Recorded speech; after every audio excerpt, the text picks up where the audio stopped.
புதுமையும் புத்தொழிலும் நிறைந்து வாய்ப்புகளும் வளங்களும் கொண்ட தென்னிந்தியாவின் மான்செஸ்டரான கோவை மண்ணில்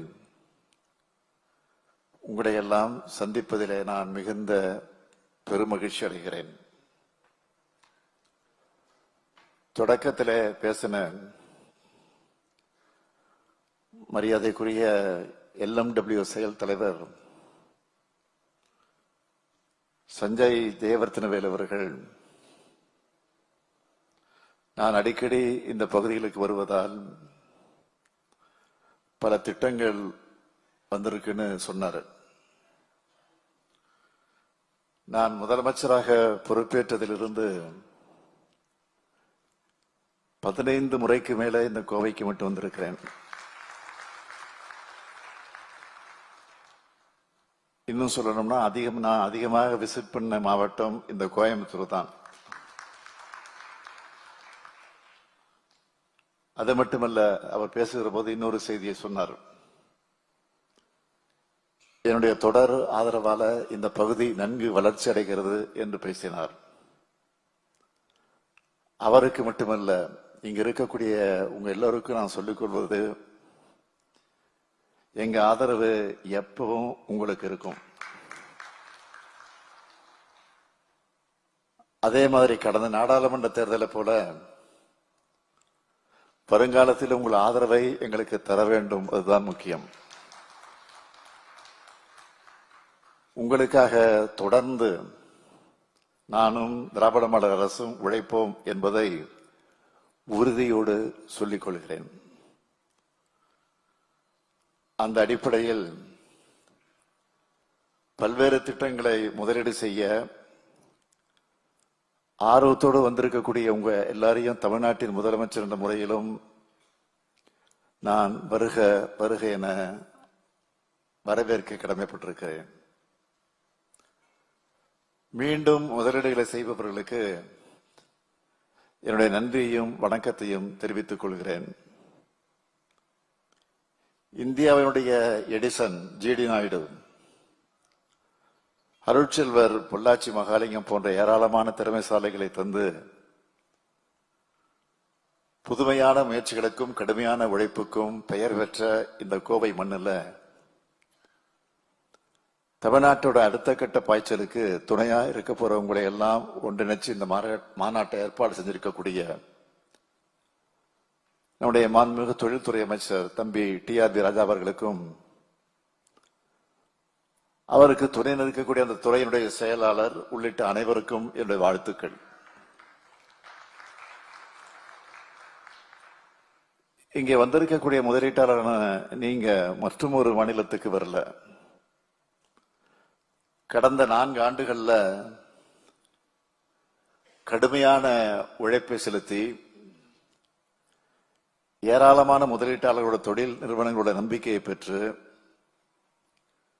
இந்தியாவிலேயே அதிகமாக 11.19 விழுக்காடு பொருளாதார வளர்ச்சியை சாத்தியப்படுத்தி இருக்கக்கூடிய தமிழ்நாட்டுக்கு வந்திருக்கீங்க.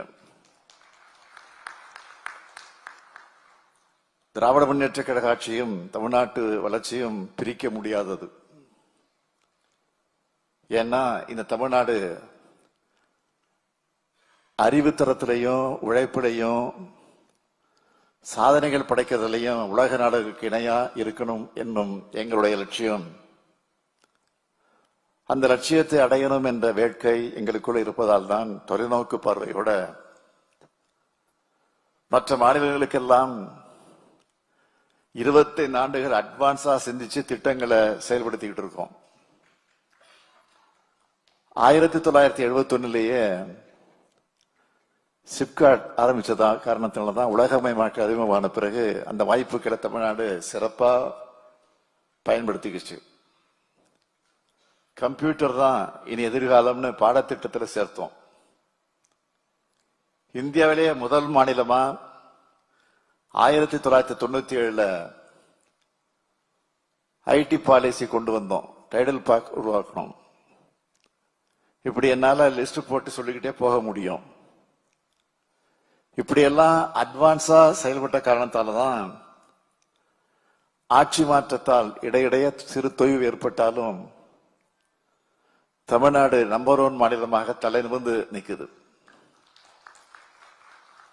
இந்த கோவை கேபிட்டல் சிட்டி கிடையாது, டயர் 2 சிட்டி தான்.